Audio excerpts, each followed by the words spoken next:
So throughout that whole 2020 was just a pretty weird year in general. What positives were you able to take from that as a team? Like what did you guys were you guys able to emphasize or work any aspects of her game while she wasn't really competing in tournament play around the season? Yeah, I mean, Lynn, and we talk all the time. I get up to Cincinnati some, but when Katie was home, her brother was home during quarantine, and constantly trying to get her to play an aggressive, forward-thinking game, mixing serve and volley in. I mean, she can do that even a little bit more, but to try to be a really feisty competitor and to go really go after her shots. I mean, we wanted her to play a big game. She basically, if you watch Roger Federer, that's kind of how we want Katie to be playing. And it's a good person for her to copy. She's also loves them, big fan, almost an idol. And that's what we're looking for. And we just you strive for that every day, whether you're on the road, working on that. I mean, you go into tournaments, it's still practice. And when you're practicing at home, it's still play. Everything counts. I mean, everybody, oh, it counts. I was trying to, yeah, everything counts. Everything, you're always building. I mean, and the tour never stops. I mean, it's not just this year, it's next year, 2 years from now, 4 or 5 years from now. I mean, technically, Katie and Coco, they're not even in their close to their prime yet. And Hmm. they're going when they get in about 22 to about 32, there's going to be really good years, I think, for them both individually and as a team. But I mean, I didn't really answer the question. Did you think of what we did in Australia was a success? And I think anytime you get to the quarters of a Grand Slam, yeah, that's successful. Is it what we wanted? No, we want to win a Grand Slam. I know Katie and Coco believe they can win slams, and I believe they can win slams. I've been doing this for 25 to 27 years now on the tour, and well, I'll be honest. I was trying to tell Katie. I said, I've coached other players, and they haven't been this consistent in winning in doubles. I mean, they've won 2 titles early on, and I think they probably would have won. They have had chances to win almost every time they play. They just have to keep playing a lot, basically. I mean, for all the players, that's why if you play enough and you put yourself out there in match situations, that's also practice. So if you get comfortable with that, you start to see the things and you stick to your game, you'll get better and your results will start to get better and they'll be more consistent. I mean, are you going to win all the time? No. I mean, on the tour, they take your best 16 results, but some players will play up to 30 events in a year. So you could have half of them and be dogs, but you have about 6 out of those 16 really good, you can be a top 20 player in that scenario. So it's just about going after your work, just like everybody does when they get in their car. A lot of people 9 to 5 jobs. You go to work, do your very best, and you do the repeat, and that's what it is on the tour. It's the same thing. It seems more glamorous because we get to go traveling around, but at the same time, it's still work, and you have to put the work in, work hard, have fun, and just do the same things you do on a daily basis that you would do at home. You do it here on the tour. I think that's all that is very interesting. Even going back to your point about her, like kind of carving out her game to be kind of like Rogers, and you can tell anybody that follows Katie on social media, she kind of cherishes anything Roger Federer, and especially the picture I know she has with him. Not it was at some I forget I don't even know where it was. We took that at the Australian Open when she was in the juniors. Um, his Len and Katie and everything, they've grown up in Ohio. They know Roger's agent very well and the family. And it just happened to work out. And we saw him and we talked. And they said, yeah, come by after your practice. And he's just going to be finishing warm up or practice. It was right before the finals. And he'll come and we'll talk and chat a little bit. And he was great. That's awesome. And you can tell that experience meant a lot to her. Just to meet one, I mean, it's almost anybody that's in tennis. It's an idol. I mean, it's somebody that when I was in the room with in Cincinnati in 2019, it feels like it was yesterday. We were covering the tournament. Um, like a lot of those guys, I respect the hell out of, and but nobody made me more uneasy and just in awe when Roger Federer walked in the room into a press conference. Like just something about his aura, his just the way he carries himself. He looks you in the eye when he talks. All that stuff is just like you when you're in his presence, you feel a different. It's like an energy or something. I don't know. It's hard to explain. Yeah, I think the thing I notice is he's and Rafa has this a little bit too. That yeah, we see him as amazing and stars, and people calling people goats now and whatnot, and the greatest of all time. But they wouldn't say that. But that they these guys and Roger especially, I think he's just a good person, Mhm. and he doesn't look at himself as this amazing star. He knows he is, obviously, but he doesn't look at it. He doesn't go about life that way. He goes about life just being a good person, just like his parents raised him, and he's goes about his business every day. He says hi to people. He smiles. He Mhm. looks you in the eye, like you said. If you walk down the hall, he'd acknowledge you with a head nod or something.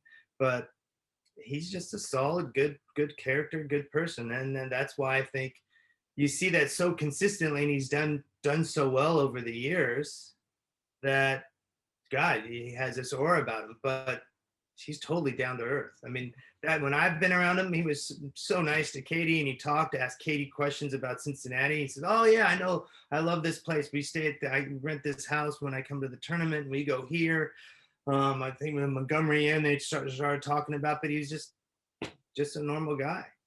That's awesome. I mean, and that's exactly how he was. I mean, he had no reason to kind of acknowledge my question the way he did, or like, like address me by my name because he had never. But like he does, he just takes the time to do that, and yeah, he's a very personable guy, and that was the most um, kind of shocking thing to me is I'd never been in a room with him, and I mean, yeah, everybody felt comfortable talking to him, and it was cool to see the media interact with him for sure. You talked about Katie's doubles. It's I mean, she's had a lot of success up to this point in doubles, and her ranking is, I believe, like 44th in doubles. How do you guys, as a team, kind of um, break down her practices and kind of like emphasizing singles versus doubles? Well, to me and how I was brought up, my coach was Steve Stefanski, my mentor, obviously, as well, Steve, but also his brother, Larry Stefanski. Larry's coached 7 number 1 guys in the world, up team guys that won Grand Slams and whatnot, Kafelnikov. He coached Marcelo Rios, coached Andy at the end of his career, had Andy within points of beating Roger to win Wimbledon. But these guys are my mentors and kind of my coaches. And again, tennis is tennis. There's not one shot in doubles you don't hit than you hit in singles, and vice versa. We obviously spend more time working on her game to play like Roger and play that style, forward thinking, mixing serve and volley, and use her slice, but hit. She has to be able to see the court. She has to have the imagination to play. And for me as a coach, and it's lucky for me, both Caty and John played similar to how I've always played. Now I was trained to play, so it's very easy for me to coach Caty and to tell her, hey, no, you got to be doing this. You got to be doing this because her game suits that style, and that's exactly what Roger does. And I mean, one of the things Roger's done as he's gotten older, he serves and volleys a little bit more. Mm-hmm. And there was guys, and I talked to Larry when he was coaching Andy Roddick. God, he should be serving volleying more, and he didn't do it yet until Edberg really started to get, hey, you need to do this, especially as you get older. You want to play shorter points. But all the stats you see out there, points are lasting on usually on average around 4 balls. Technically, something's going to happen with those first 4 balls. And so, I mean, a lot of players, you see younger players are grinding, they're rallying, grinding, but you're always rallying and grinding per se to get the weak ball. Oh, there's my weak ball. I got to get on it. Oh, there's the flat ball's floating. I got to get forward and take it out of the air. So you're always looking, whether points 20 balls, 50 balls, 2 balls, 3 balls, you're always looking for the opportunity to open the court up, take time away from your opponent. And we work on that every day. Every day. I encourage, especially when she's playing points, I'll stand behind her and up, up, up, up. Try to take that one out of the air. I'll try to dissect. Did you see that? And she sometimes will say, yeah, I saw it, but I should have stepped late. I said, that's okay. That's how you learn. You're gonna make some errors in doing this. You're gonna get caught. Ball that should have been taken waist high out of the air, and you letting it drop. Now it's a half volley and you missed it. So, but that's how you learn. Oh God, I should have made that move earlier. I saw it, but I just hesitated. So you have to be willing to make errors. It's the whole process is failing forward, and it doesn't matter from its juniors to pros. It's failing forward, and if it's the imagination the player has, and then with the coach, that to get you to keep going and let your imagination out. And Caty's loved Roger since she was a little kid, so it's really easy to get her to try to play that style. She has all the shots to be an all-court player, and it's very helpful to be an all-court player because you can play on all the surfaces and be pretty good on all the surfaces, even not if not great. Do you, do you think there's a shot in doubles that needs, like, it's more important than it is in singles? Like, for, I don't know, for instance, like when I'm serving in singles, I have the same motion as I do in doubles. I just feel like I have in doubles. I don't know if it's where I stand or what, but I feel like I have more options, especially like on like on the ed court. I feel like there's just more. I can, the out wide angle is there. I can still find the tee. It just feels like there's a little more court to work with. I don't know if that's a mindset thing or if it's just or what that is. It could be a mindset thing. I mean, there are options, singles and double. There are options every. You have to be able to open the court. You have to be able to hit your spots. I mean, that's a bottom line. And you have to be able to do it in doubles. You have to figure out where the best places to stand. I mean, Mike and Bobby are good friends of mine, Mike and Bob Bryan, and they move around in the box. I mean, they'll play I when they're playing. They'll play regular, but they also you stand in places to suit them. I mean, sometimes if you serve and volley, you're looking for a particular volley. I always like to serve out closer to the where almost not the single sideline, but about a foot to 2 feet to the left Same. of the single sideline. Yep, same. And so you come in at an angle, but I served and volleyed all the time. Mhm.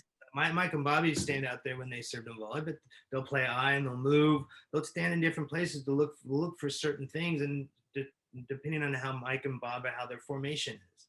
I think Caty and Coco will get better. I mean, they never play. I mean, Caty always played a doubles because it helps her singles, and Coco played, but she didn't play consistently with a partner. And it just happened to work out to put them together because I watched them play in this Marine Conley Cup thing they did in England versus the United States in Eastbourne.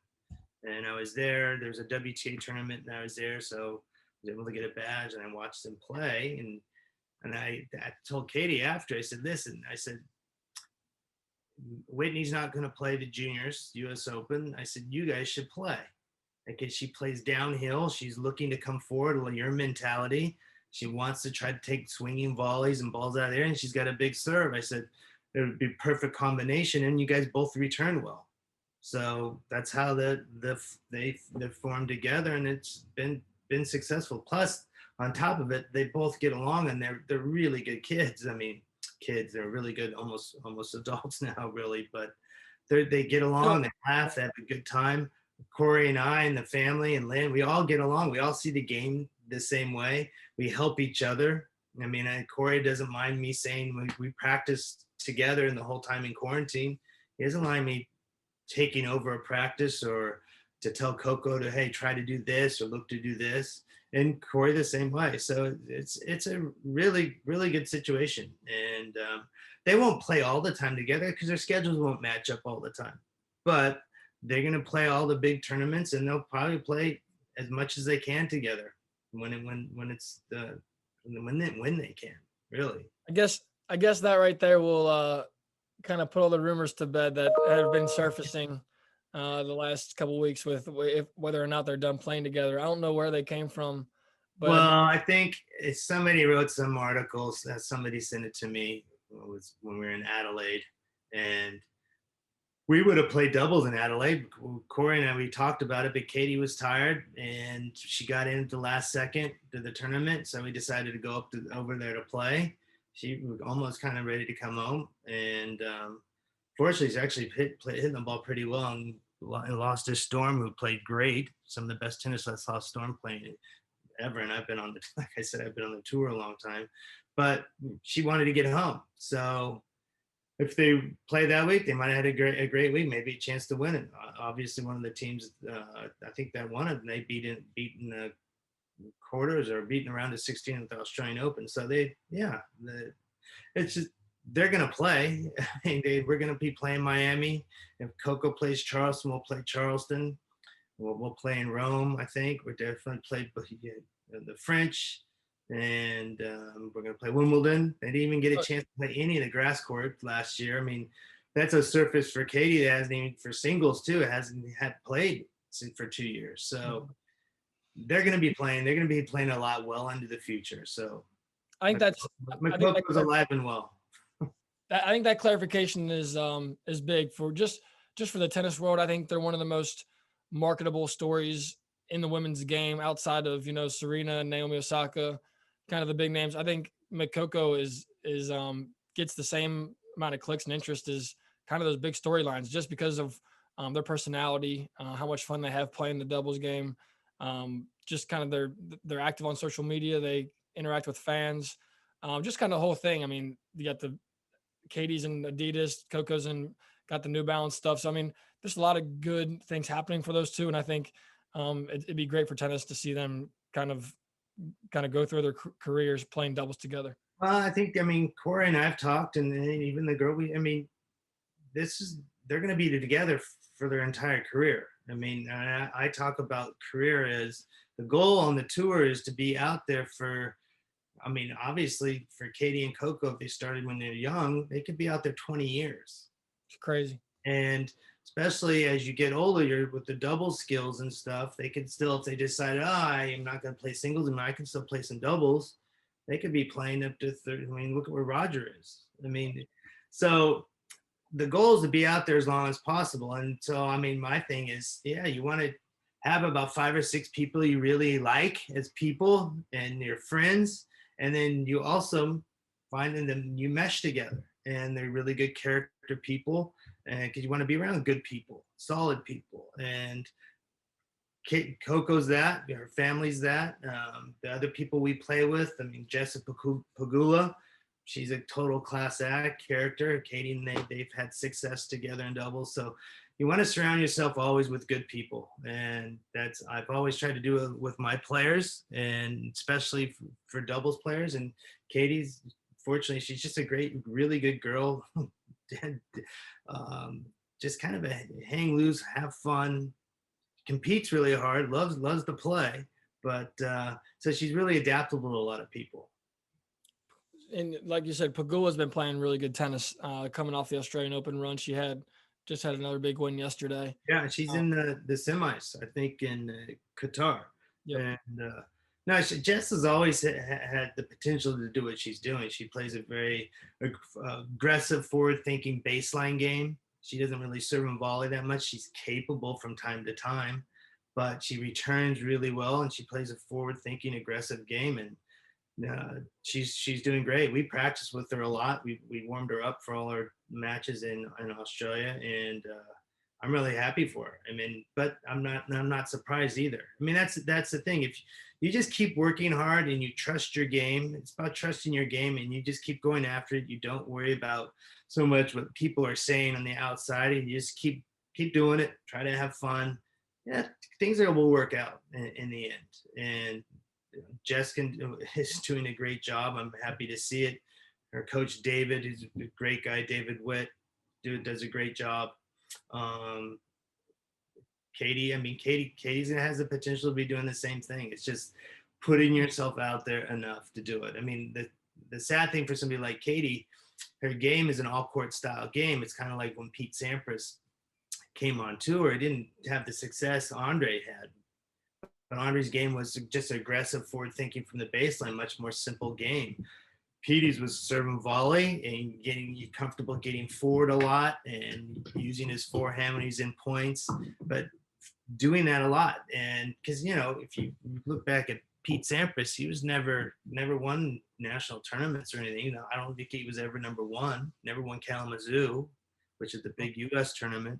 But look what he did on the tour. I mean, he blossomed as he got out on the tour. And you always had the potential, but then it just grew. And that's why you just keep your nose to the grindstone, try to have fun, and you keep working hard.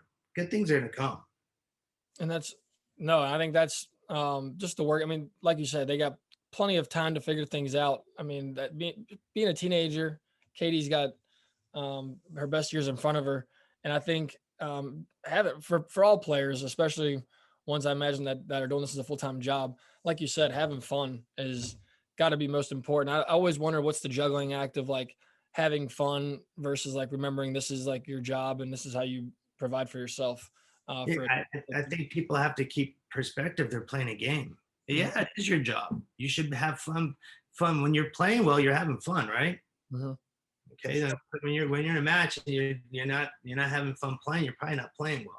So, or you don't have the feel. I mean, we all know you can go for two, 3 weeks, you feel amazing, and the next thing you know, and you wake up and you go, God, I don't have that feel in my body, and you go out and it doesn't feel exactly the same way. People on the outside say, oh, you look like you're playing great, but it's more of a little more of a struggle. And that's where professionals earn their dollars, is when the days that are a little bit more tough for them inside and how they feel in their hands.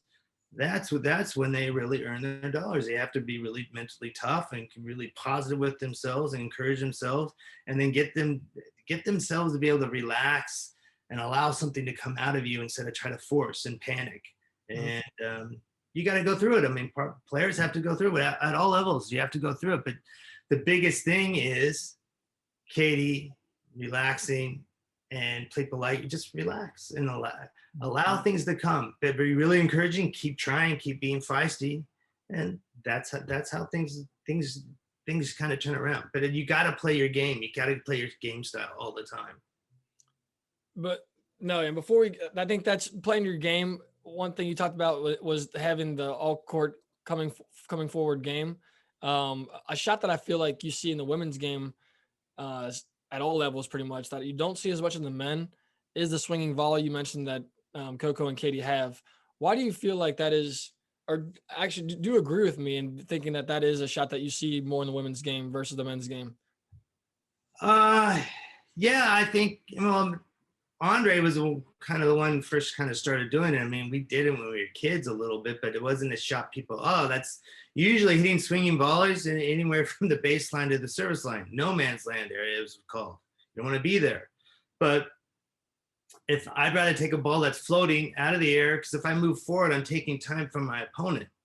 And it means I'm coming to the net anyway. It's another form of an approach shot, but you could possibly hit a winner off of it. Mhm. And you're just my mentality and how I was trained from Steve is, you're constantly looking to take time away from your opponent every second, forward thinking, and you can't take time from your opponent if you back up 8 feet. Mhm. Court's now way bigger for you, and if the guy's backing up, you're backing up 8 feet, most likely that guy's not 8 feet behind the baseline, he's on the baseline. And you look at the best players, Djokovic, Rafa, Roger, on the guy's side, and the girls that are all winning on tour events are all aggressive, forward-thinking players. They're not sitting there grinding and hitting 15, 20 balls. They're all capable, but they're looking to get forward. They're looking to take time away. They're looking to get their, like Jen Brady, she's looking for her forehand. She's not just trying to hit forehands for a rally. She's trying to hit forehands to open up the court to hit a swinging volley, or open up the court to hit a winner, or to hit the winner.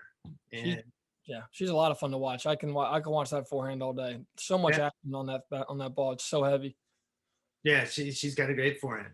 She's had a great forehand for a while now. She's just seeing the court better. She's more aggressive with it, and her backhand's improving. But I mean, she's more aggressive. She's getting forward more.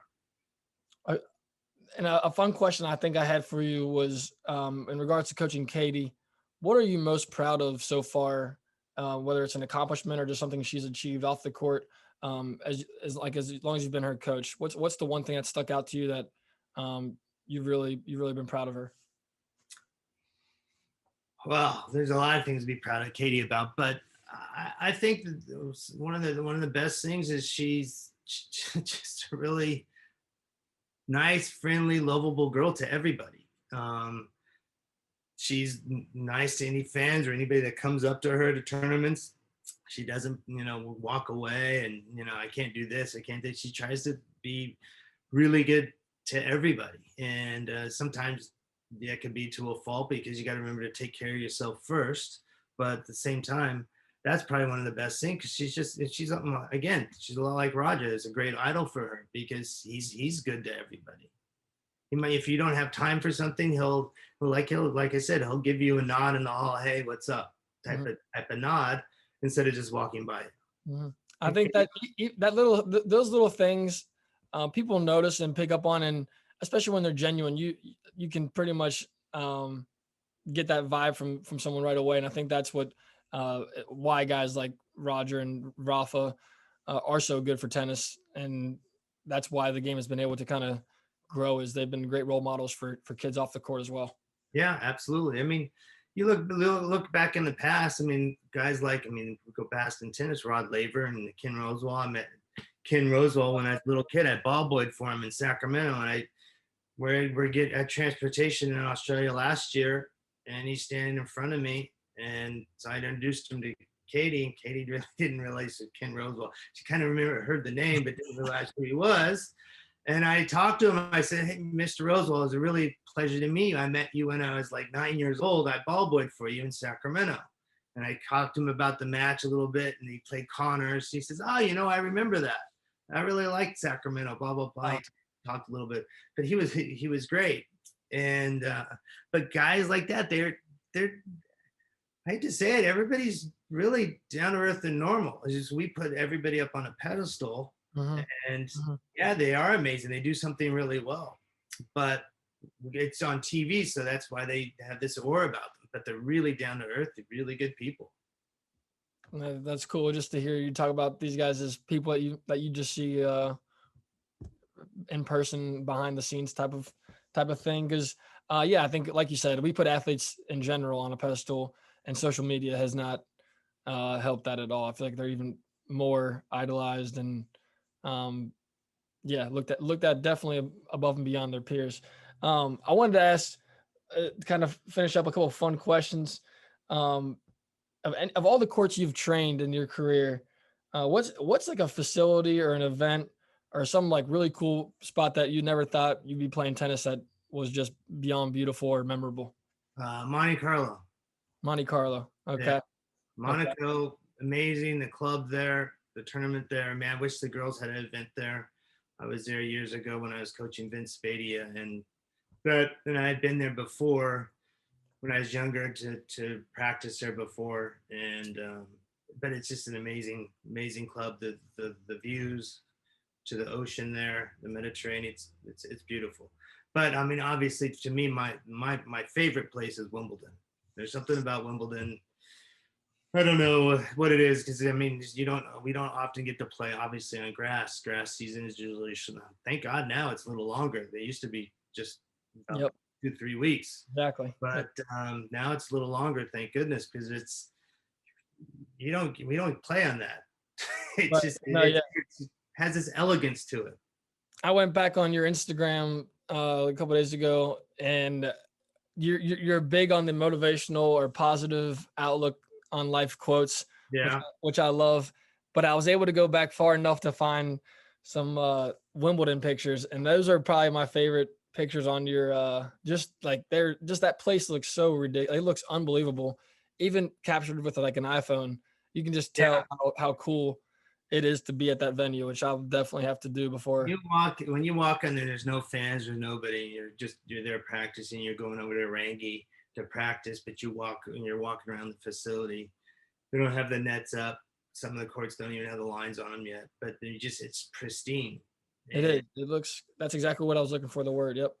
It's exactly what it looks like, and it looks like it's the most well kept tennis haven you've ever seen. Yeah. I mean, if I tell anybody you want to go to a Grand Slam, you got to go to Wimbledon. To me, for me, so for me, who's never been to any major, you would recommend Wimbledon be the first? Yeah, for me, I mean, just because of the history. I mean, the French would be a very close second, just because of the history. I mean, tennis, I mean, at the center court, I can't remember. There's the sign on it. I can't remember when it was dedicated, but it's been there, Henry VIII and stuff like that. I think. I mean, way back in history. So tennis was around. I mean, there's a book called The Terrible Splendor, but they talk about a little bit the tour and whatnot in that, and they talk about Wimbledon. And these guys are playing Wimbledon during right before in between World War I and World War II. That's insane. So, Insane. and they're talking about Wimbledon like we're talking about it now. I mean, which is kind of weird or crazy in my mind. It is for sure. Um, to finish up, I got one more fun question. We got I had, if you were to pick 3 players on the men's or women's side to have a breakout 2021 that's kind of under the radar, who would you take? Breakout 2021. I had a few names in mind. I was just curious to see if we have any of the same. On the guy side, I think I Francis Tiafo. He's a good friend and a really good guy, and we have fun. He's a great personality. But I've always, we talk, I always try to, guy, you got to get forward more. Got to get forward more. And I know he's been working on that. And when he played Djokovic, I noticed he was getting forward more in the court. He's taking more some swinging volleys. He's getting into the net and getting volleys. So that's a really good sign. He's a great athlete. So I think if he keeps that up, I think he could be having a breakout year, especially going into next year. It might even take him a little longer to really break out, but I think you're going to be hearing about him in the future. Oh, God, 2 or 3. I like that pick. 2 more. I like the guy Sinner a lot. Yannick. Like him. He's a load. And but I mean, is he breaking out? No, he's already kind of broken out. But right, exactly right. People know about him. But I like him. I like his style. I like how he goes about his business. Of the young guys, geez. There's one young American I think I'm pretty high on. Who is that? Korda. Oh no, Sebastian. Yes. That dude's but yes, Sebastian. But again, he's great foundation with his dad. But they go about things the right way. They look long term, and it's about his game. And he's got a good. Can't remember his coach's name right now off the top of my head, but he's a great guy. Good people around him, and he just keeps his nose to the grindstone. He does his work. He's definitely one that you see. He's not worried about what's being said or anything. He just keeps playing, and that's basically what you have to do. It's tough, and that's hopefully you keep playing. You're having fun doing what you do. And that's what the biggest difference at the top seems to be, that mental edge that the guys like Novak and Medvedev seem to have. Some guys have the talent, but yeah, that mental capacity of not caring what the critics say. And then I mean, Dominic Thiem has it seems. And, I mean, these guys, and the girls, the people that love to compete and go after it, whether they're playing good or bad, win or lose, you can't fear losing. Yep.